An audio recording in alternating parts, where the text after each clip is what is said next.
السلام عليكم ورحمة الله تعالى وبركاته كلنتي وعنا وناكسن إذن هام بداودياشيدا qiimaha qaayaha iyo qadarinta naga mudan meel kasto aad naga daawanaysaan dunida dacaladeeda ku soo dhawaada bartaan ku leeyahay YouTube-ka Khadar Xaaji Axmed oo aad uga barateen barnaamijyo inta badan midadaala isla markaana bulshada waxtar u leh toddobaadkan barnaamijka waxa martigu igu Khalid Cabdirasaaq Maxamed oo ku magac dheer Askar oo ah maamulaha qaybta gelinka dambe ee dugsiga Togdheer Primary School ee gobolka Togdheer agaasimaha xarunta qorida iyo tafatirka iyo turjumaada ee Faygar xogahayaha burco ee bahda qoraalka ee Tuka Soomaalism oo xaruntoodu tahay dalka Norway sidoo kale ah qoraa iyo waliba macallin sare oo kamid ah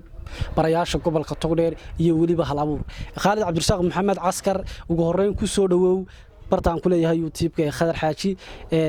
iyo sidoo kale asxaabtayda ku daawanaysa ku soo dhawow aad baad u mahadsan tahay Khadar Xaaji Axmed waan dhawahay adiga daawadayaashana waan salaamayaa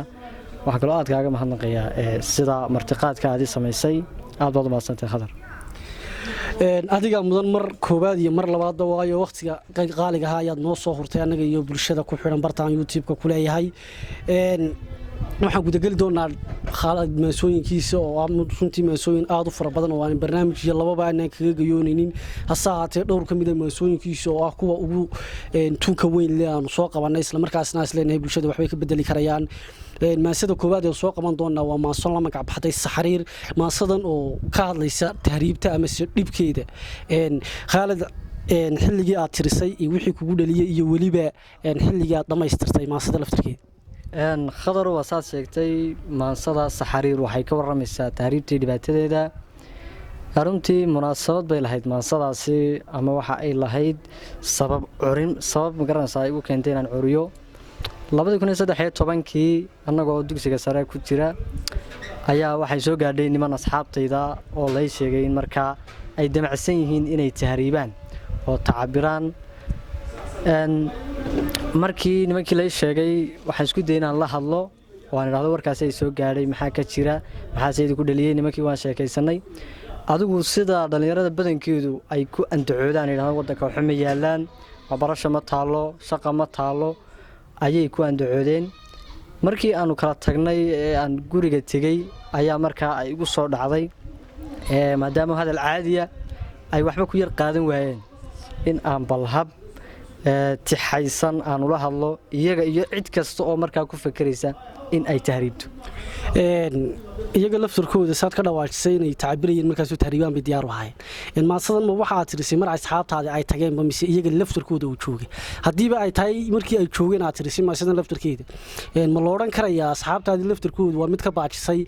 dhibaatadii tahriibka iyo inay safar galaan Khadarow iyaga oo jooga oo markii la soo sheegay inay arinta wadudaan ayaan maansadan sameeyay sida aad sheegayso waabay ka baajisayba maansadii baan la wadaagi doonaa asxaabtaydii iyaga si gaara si guudna iskuulkii aan markaa joognay baan ula wadaagay ilaahay mahadii nimankii aan asxaabta ahayn way ka baajisay hadalkayga iyo tixdaydiiba way qaateen imka magaalada joogaan labadiiba waxa weeyaan magaalada ayay ganacsiga ku leeyihiin reerna samaysteen oo mid kamid ah caruur baa leeyahay ma sha Allah maanta daawadayaal sidoo Khalid inoo sheegay maasadaasi waa maaso runtii dareen gaar ah xambaarsan isla markaasina sidoo inoo sheegayba dhalinyaradaasi wadankoodii uga tafaxaytay inay tahriibaan ka baajisay isla markaasina ay yihiin maanta kuwa wadanka ku neegiya xaasas ku samaystay isla markaasina ganacsi ku leh maasada magaceeduna waa maasada aan hore soo sheegay Saxariir waxayna ka hadlaysaa dhibka tahriibka iyo aafooyinka uu leeyahay hadal badan kuma daalanayo kulli maasooyinka Khalid awgood oo badan iyo waqtigoon ugu yar waxaan jeclahay in maasadaasi toos ugu dagalo Khalid ku soo dhaw mar kale aad baad u mahadsantahay Khadarow maasadii baan akhri doonaa waxa kale oo jirta oo iyaduna aad isi xasuusinaysa maasadan inaan idin la wadaago book ama sheeko uu ka sameeyay Sheekh Maxamed Idris uu ka sameeyay tahriibta oo hab sheeka uu sameeyay laakiin wax dhaca oo magaranaysa dhabaha uu ka sameeyay maahay waxa way hab sheeka uu cabiray tahriibtii dhibaatadeeda waxaan kala daawaday barta YouTube-ka aad ku leedahay muuqaalkii ugu dambeeyay soo gelisay oo nin dhalinyaro reer Bucaad wareysanaysido tahriibta ka soo noqday taasina waxa weeyaan waxyaabaha keenayeen maasadan mar labaad dib u xasuusto 2013kii bay ahayd waxa markaa ugu horeyn aan sawirayaa bal dunida iyo sida ay tahay iyo dadkeenni sida ay dunida magaranaysaa axaadiis iyo quraanba waa la inoo sheegay dunida inay hooseyso nolol gaaban ay tahay dunidaan sawiraya horta marka hore say tahay mar labaadka khadar saad ka warqabtid tahriibta iyo wadooyinkeedu marka dambe soo isbedelayeen imiga ugu dambaysa halkan Yemen baa la maraa halkaas laga boodaa beriga waxa la sii mari jiray Ethiopia marka Ethiopia la sii marayaa Suudaan Saharaha Liibiya Suudaan u dhaxeeya sayladaha Liibiya ku yaala muxuu ahaa salsalka badda sarcaadka Yurub intaas soo dhan magaranaysa marka ayaa ka waramaya asxaabta qaaridadaan u akhriyay waxay ugu dhahdeenba sidii inaad tahriibtay oo kale ayaad u cabiraysaa marka laakiin anigu ma aaminsani saan marka u cabirayay maansada khadar hadaan bilowno waxay leedahay macni suugaanta iyo murtidu sadarkay lahayd bariyahan waan sahashado hawraartan seedin jiray bulshada uma soo bandhigo adduunkana uma sawiro hayeeshee saacadan dabarka waan ka siibayaa seetada woo furahaya dadii waa sikina yar samirkayaan laga fogaan adduunyadu waa sidii geed weyn oo sare u dheer simaar iyo midhalaho hadhkuna uu saa u fiday cabdi adigoo safara sida ugu yaranasto markiiba ka sii socdee sida u aqoonsanow hayeeshee sawtanu dadkiiba ka sii daray intuu soo aagadigay geedkiiba salooshaye midhii soo daadiyey caleentii soo qubee hadhkii wada seesayee dhammaan isa suufaye sidaa isu eegayee nacaybkuna soo dhex galay hadday saxa garanayaan mabay soo wada koreen waa adduunyadii geedkaas mabay soo wada koreen colaadina may safteen hadalkayaan sii fogeyn khadarow hadalkayaan sii fogeyn waxbana ayaan soo dhaweyn haddaan sida ugu dhex mudan ujeeddada kuu sawiro dadkeennii way safreen tahriibeen oo socdeen midaan caadkiiyo sirtaba runtii kala saarahayn markuu dhalintii siray Ethiopia sii marshiyo markay Suudaan tageen qoladan magafayaasha ah ee maxay ahaydeen inta badan dhalinyarada iyo khaliisiinta ilaa halkan kula magaranaysaa xubnaha ay u joogaan midaan caadkiiyo sirtaba runtii kala saarahayn markuu dhalintii siray Ethiopia sii marshiyo markay Suudaan tageen maxaa silciya dib helay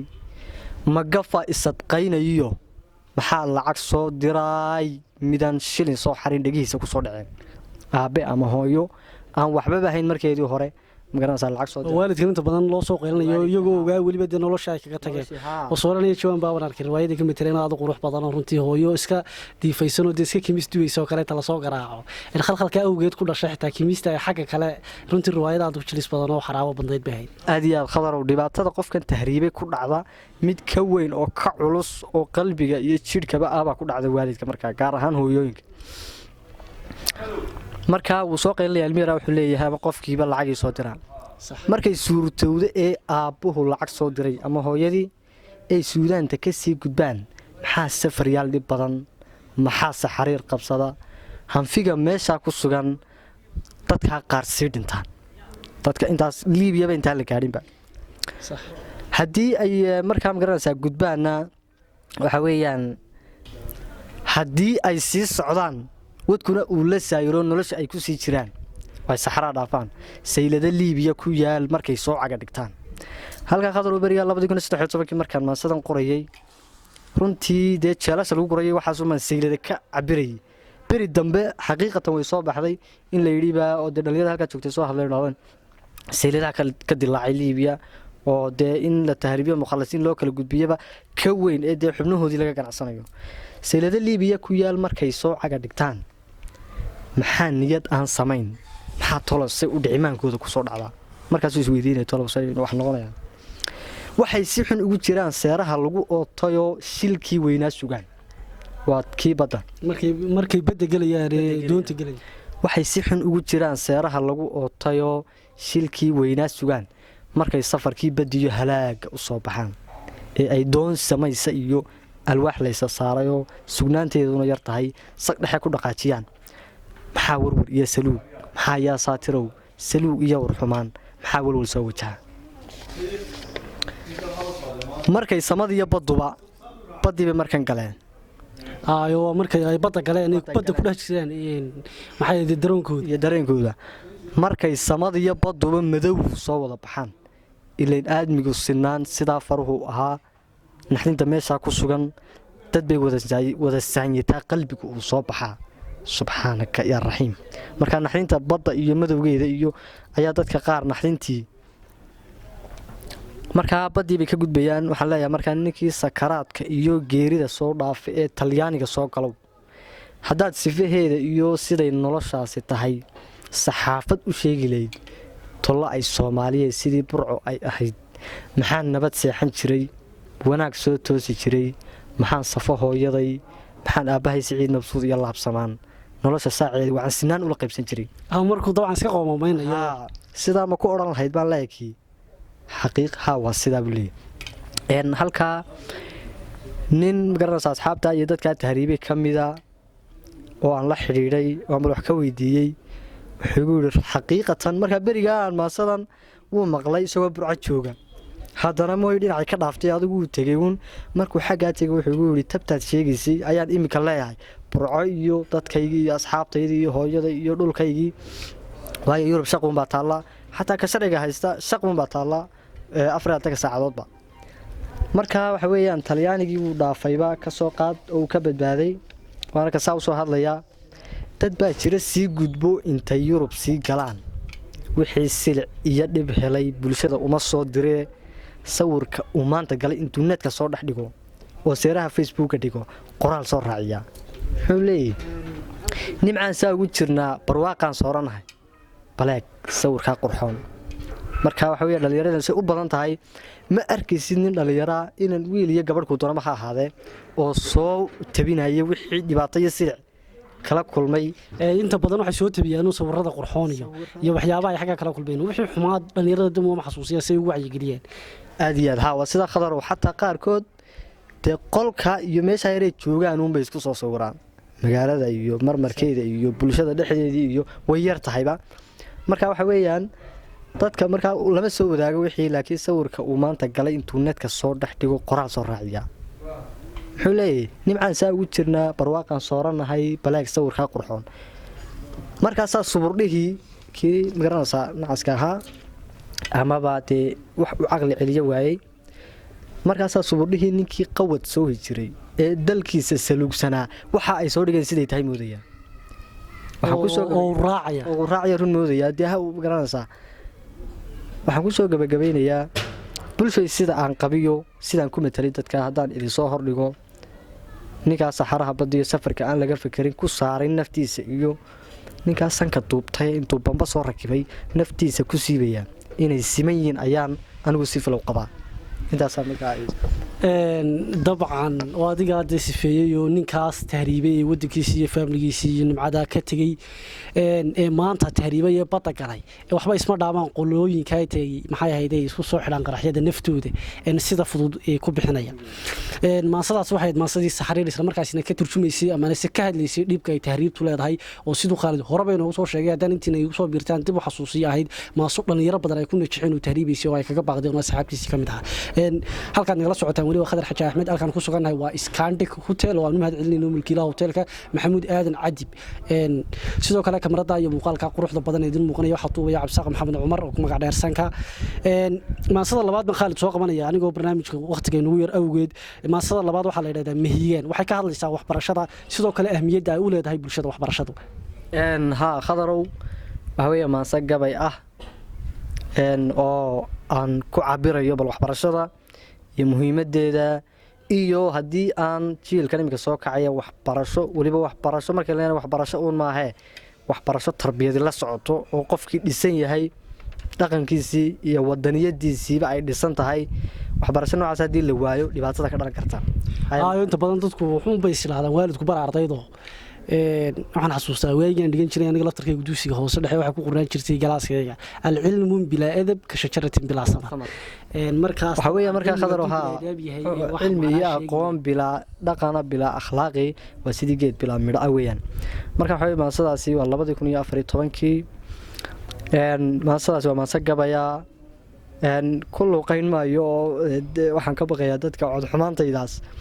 in ay u daawo kari waayaan oo ay runtii waxa jira dad badan oo midho mugiyo miisaan leh inta haddana hal abuuraan haddana luuqda laftarkeedu waa wax Ilaahay bixiyo oo dad baa jira hibadii gabayga aan lahayn laakiin haddana gabayada dadku leeyihiin markay ku luuqaynayaan aad yaabayso. waxaana jira qof hal abuur oo erayo mugiyo miisaan leh cabiro haddana luuqda ay ka dhiman tahay. markaas waxaan jeclaan lahayn inaad sida kale noola wadaagto macnihii iyadoo luuq ahaan oo kala ma iyadoo caadi ahaanta Khadarow dhowr jeer xataa way dhacday mar inaan fagaarayaal iyo meelo aan bulshada kala wadaagay anigoo ku luuqeynaya laakiin way dheeraanaysaa marka lagu luuqeeyo waqti badan bay u baahanaysaa waxaan sameynaa markaa inaan maansada akhrino uun waxaa weeye waxaan idhi cabdiyow baryahan maan samayn meeriskii gabayee hojis malaba macne laga dhargiyo hooris lagu maaxdo miisaanka gabaygii lahaa waa anigaan marina mar haddaan se doono murtida meesha soo geliyo waa sida mahiigaanta oo dunida maansheeyey oon ruuxna mowdkii u sidin maa la bi'inaynin waa sida libaax meel cidlaa maalinkaa helay oo micidu waa tii shishee milicsi kuu quudhin saakana tixtaan marinayee maqalku doonayo bal dhegaysta weyntood midaan meel ku gaadhaane caalamkaba makhluuqii bilow halkaa qadaroo markaa maadaama waxbarasho ka hadlay waxaan cabirayaa qalinka iyo wax akhrisku sida ay diinteennu markaa ay halkay dhigtay iyo kaalintay kaga jiraan waxaa la yidhaahdaa wixii ugu horreeyey ilaahay abuuraa wuxuu ahaa qalin inkastoo lagu kala magaranaysaa culimada halkaas ku khilaafeenoo ay ku kala aragti duwan yihiin iyaga laftarkooda ay ku kala aragti haayo carshigaa ka horreeyey la odhanayo laakiin aqwaasha hadallada odhanaya qalinkaa ugu horreeyey baan soo qaadanaynaa marka haddaynu qaadannaba qalinku inuu ugu horreeyey waa tan aynu nidhi qalinkaa wax la abuuro ugu horreeyey dhinaca kale aayaddii qur-aanka aad ugu soo hordegta ama aayaddii ugu horreysay soo degtaa waxay ahayd iqra' oo macnaheedu yahay akhri markaa waxa weeyaan maansadaan ku yar cabiro waxaan idhi adduunyada makhluuqii bilow mawla ku abuuray ma og tahay inuu qalin yahaan cidi ka maagayne nebigeenna maantii ilaah meesha sare geeyey mursalnimada maantii kitaab midigta loo saaray ma og tahay akhraa lagu yidhoon muran ka taagnayne marka aan sidaa leeyahee mariyey geeraarku maahoo ujeeddadu niyow milicsi taariikhi macnaheeda wuu sheegayaa ruuxa mooganiye mar haddaanse jeedada dhabtaa meesha soo geliyo meeqaam tacliin baa lebaa madasha loo keenay iga gunud bulshay meeriska maaran kama yaale adduunyada rag baa meel fog tegey muuqna kula jooga dayaxay kor meermeerayaan aradna may dhaafin qaar baa kalluun madow noqdo biyo muquuraya innaguna haddaan mudac rabno oo miika doonayno waa bacmiikadii berigii dhaweyto la joojinayey markaa maasadii ka horreysay berigaa innaguna haddaan mudac rabno oo miika doonayno maraakiibi weynay sidaa meel fog laga keeno mar haddaan dhallaankeenna kacay macallin loo geenin waa inay mataanaha jiraa waa halkaan leeyahay ma garanaysaa marka haddii jiilkan wax la bari waayo sida ay noloshu noqonayso mar haddaan dhallaankeennan kacay macallin loo geynin waa inay mataanaha jiraa micir afaystaandhe waa inay midkeennii tacliin meel ku gaar doonay waa inay boqnaha meel dhigaan madaxa gooyaane allahayow middaa naga dubaan maanta leeyahay iga gunud bulshay meeriska maaran kama yaale bulsho yahay dadkaa horumaray ee meesha sare gaadhay waxyimaaha lagu soo dejay oo malagu gaadhsiiyey balse waa macnihii aayaddii maxamed loo dhiibay haddayn maanta daalacan lahayn miranno oo dhuuxno reer galbeedka mayn dabagaleen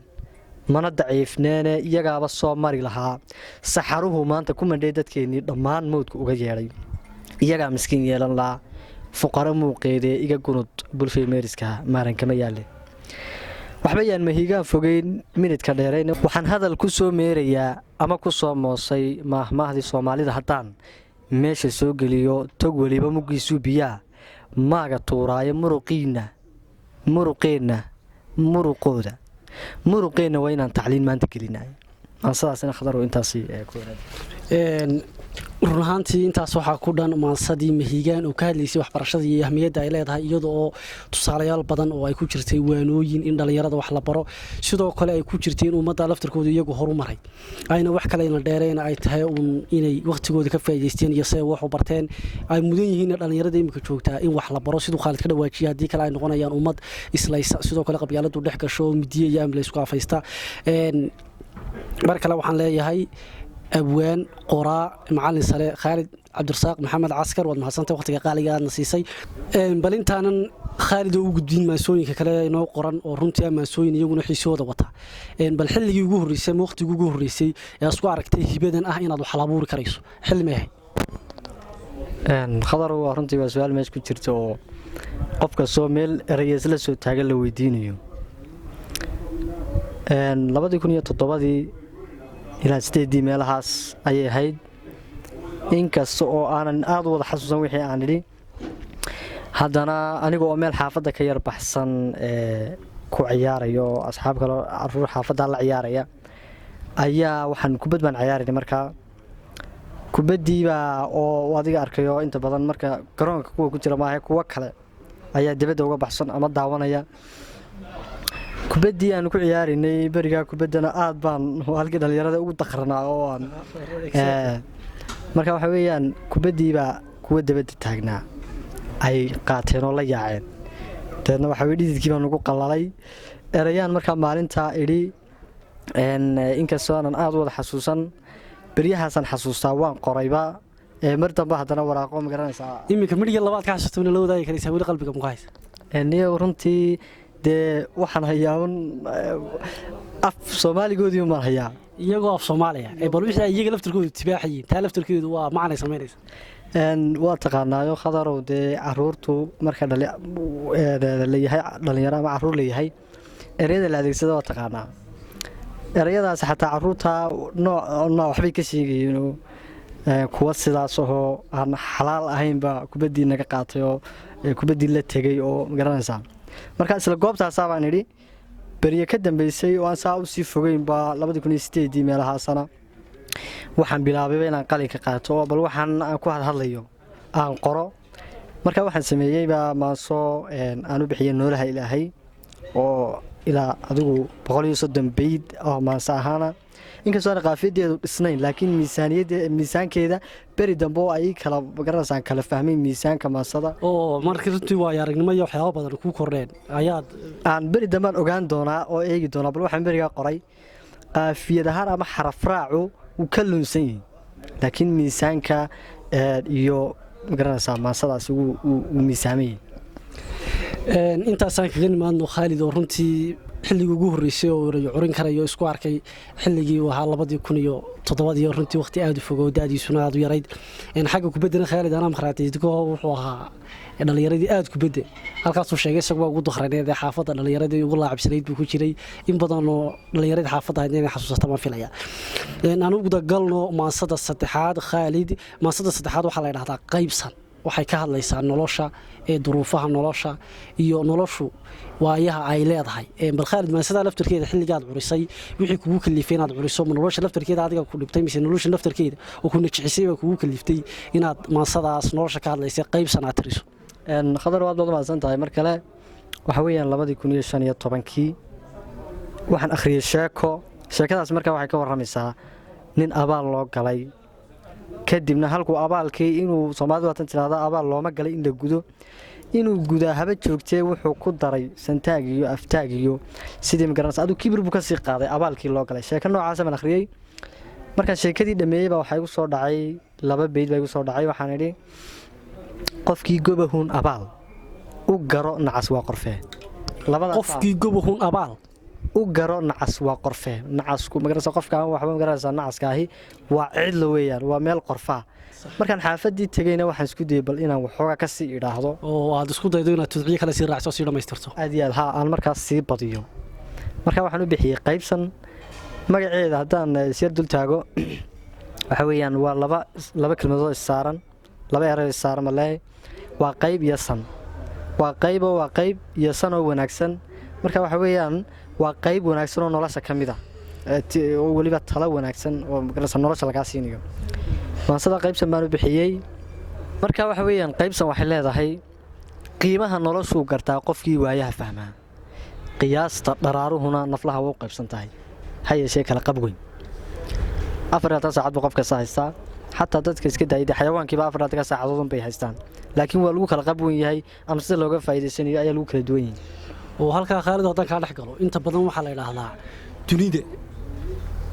waxa kaliya ee laga sameeyay faqiir taajir cadaan iyo madow waa waqtiga hadii ilaahay nolosha maanta ku idmado inaad noolaato waxaad ka simantiin waa saacadaha 24 hourska qof waliba sidoo uga faa'iideysto bay noloshiisuna qurux badnaata hadii waa sida qadarow qofka taajirka ee lacagta badan haysta hal saac ma iibsan karo qofka faqiirkaana hal saac laga ma jari karo marka waxa weeyaan qiimaha noloshu gartaa qofkii waayaa fahmaa qiyaasta daraaruhuna naflaha waa qaybsan tahay hay'ashee kala qab weyn waxaad ifka qoodan layd qaraad iyo malab ku joog ogow qadar buu ahaa hore meel loogu qoray adaas qada matala qadarka waa la qoray laakiin adaa sababta leh adaase qa'daa matala wixii qadaf iyo gif dhaca insigu waa wada qaldame haddiise qof kugu khaldamo inaad cafidaa qurxoon haddiise qof kugu khaldamo inaad cafidaa qurxoon dhismaha qalbigaa muhiima intaad qaabayn lahayd jidhkaaga adoo qafilan qoraalka aqoonta iyo hantida qalinkaa midsana haddii quudkiiyo cimrigu intani xadiis bay maansaynaysaa waa xadiis dhammaystiran oo nebiga sal slam laga wariyey wuxuu odhanaya xadiiskaasi man araada an yunsa'a lahu fii ajalihi wayusaca lahu fii risqihi falyasil raximah qofkii doonaya in loo barakeeyo ama loo dibdhigoba ajasha loona ballaadhiyo risqiga ha xidhiidhiya qaraabadiisa haddii quudkiiyo cimrigu inay kuu qaybsamaan qudhaada ku beeran tahay siduu abalqaasim yidhi waa nebi maxamed sal ly slam oona kunyadiis bay ahayd abulqaasim siduu abalqaasim yidhi qaraabadu yay ku nicin siduu qubanaha wakhtigu qiyaastii u ibaray wixii sira kugu qarsoon inay qayaxday runtii naftani u qabtaa hamuun waa xaggii sirta adaase la qaadan karaa heshiiska ama ku quba qarsiimana way jirtaa qariinka ciddaad la tahay saaxiibka bulshada labadeeda qoys ayuunbuu qayb ka yahay dadku qof wanaagsan iyo qof xun qusuucda salaada iyo jidkiiyo qowlkii nebiga qofkii kugu waaniyaa la saaxiiba u qalmaa runtii de qofka wanaagsan uu qalmaa in lala saaxiibo oo weliba loo dhawaado saaxiibkii wanaagsanaa weyaan qallooc iyo dhaqanka xumi miduu qaynuun u yahay haddaad isku qaalitiin xilliga wada qaadataan qarbaad wada saarantiin qowguna waa kii ku xiga qofka xun ama dhaqankiisu aanu wanaagsanayn ee waadsanoo waxay dhahdaan qofka haddaad doonaysa inaad ogaatid saaxiibkii un eeg qof waliba markaa waa dhaqanka saaxiibkii unbuu leeyahy si kale haddana markaa ku darno waxaa la idhaha kale soomaalidu waxay odhan jirtay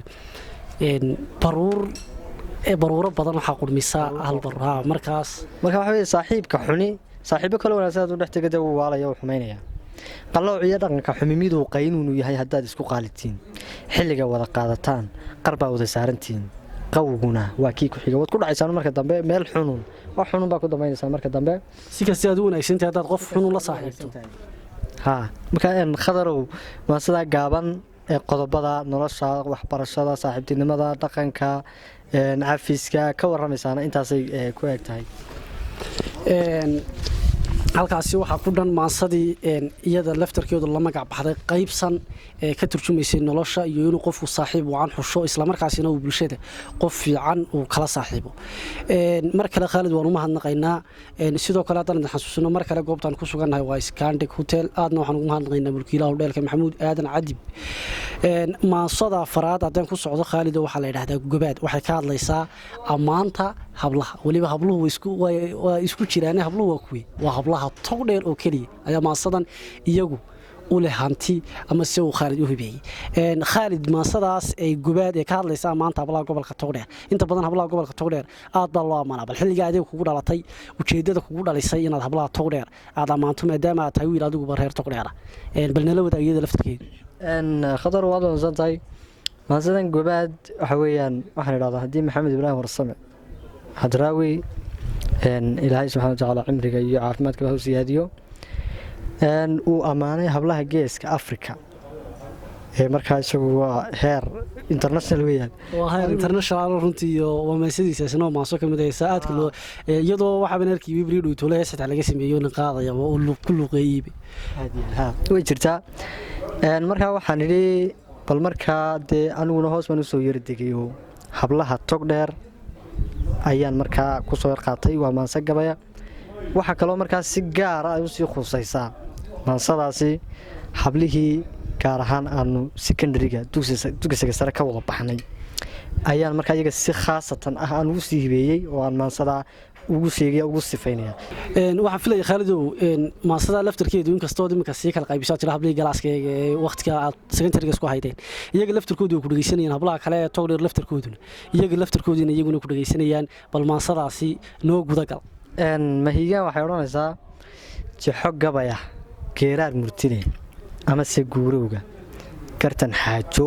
guubaaba kicin guluf shaxayntiis giblo iyo ciyaar iyo gible iyo ciyaar iyo dhammaan gaataka ciyaarka ka gaabsaday baryaha oo hiboy maan galaa bixine halkaan kaa dhexgala khaalidow halkaa laftirkeeda hibaad ku halqabsatay ma inan ka mid ah hablihii galaaskiinuun baa markaa mise waa khadar waxa weeyaan inan galaaska weeyaan oo hablihii dadku markay meel isugu yimaadaan iyaga laftirkooda sii kala soocmaya waxa weeyaan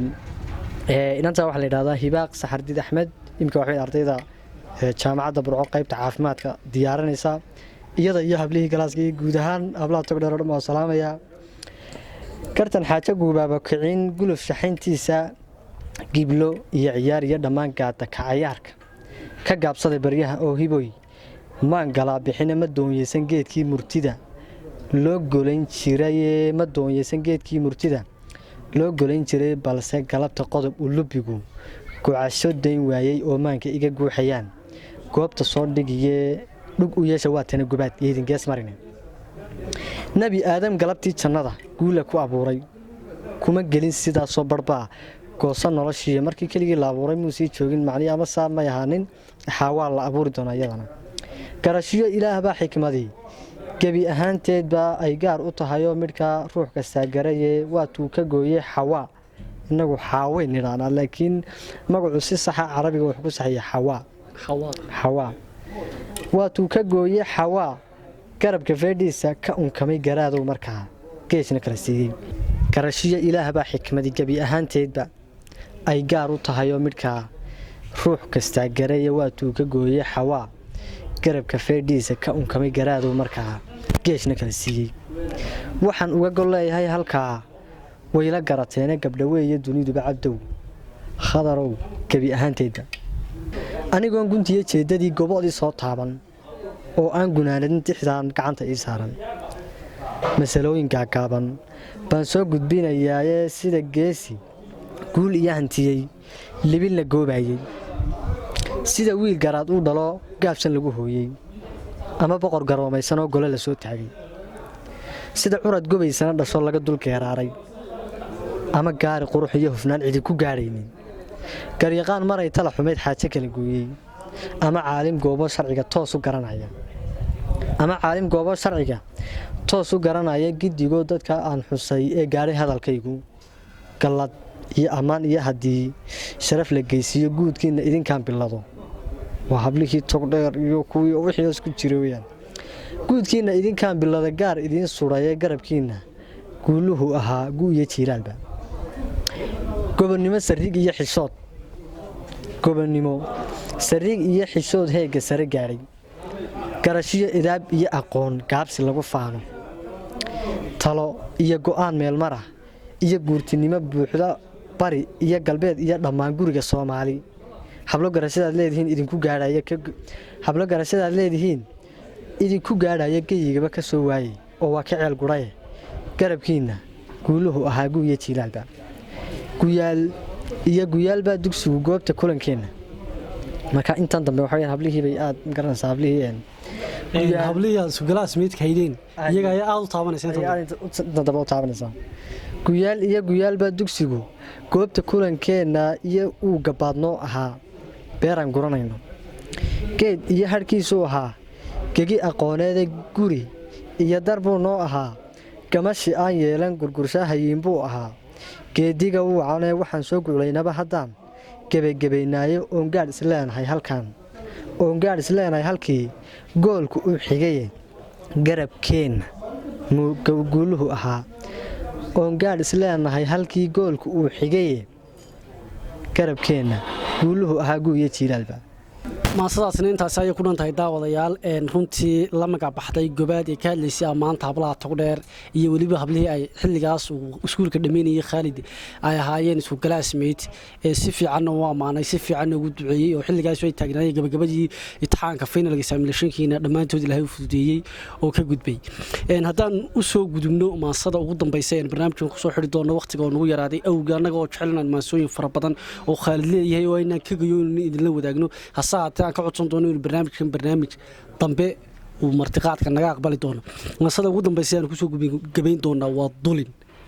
oo ka hadlaysa qabyaaladda bal intaanan wax kaleba gudbin xilligaad tirisay sababtaad u tirisay iyo waxyaabo kale oo iska caddaay maasada dulin laftarkiisaaba maasada cadaynaya bal khaalidoo dulinkaa laftarkiisa waxaa jirta dhalinyaro fara badan oo iminka